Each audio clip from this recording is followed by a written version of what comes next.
Hi, I am Rita. As a woman, I am less likely to be educated, less likely to receive fair pay for my work, and far more likely to be the subject of all kinds of violence. In fact, around the world, 7 out of 10 women will experience violence in our lifetimes. Shocking, isn't it? Women living in poverty in developing countries like me are the most likely to be exposed to sexual violence whilst on the streets. Our cities have grown so fast, and we almost never had a voice in planning them. Public transport, for instance, is a big challenge.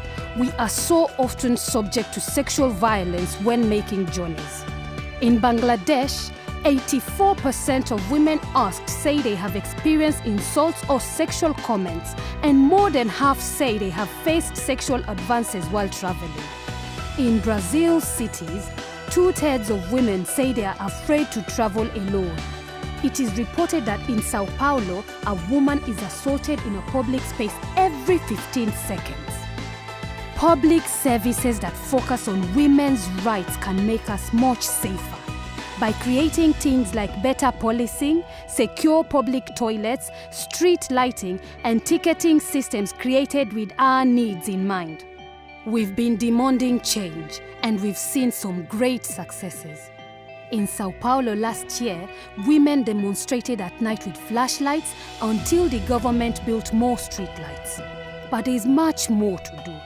And before you ask the big question, yes, there is a way to pay for all this. Did you know that many rich global companies are not paying their fair share of tax? In fact, each year developing countries are losing around $200 billion through companies avoiding their taxes. In Bangladesh, around $85 million is lost every year from just one tax that it's lowering for companies from richer countries. Imagine what that could pay for. More tax spent well can make this happen. Join me to demand big companies pay their fair share of tax, and that it's used to make safer cities.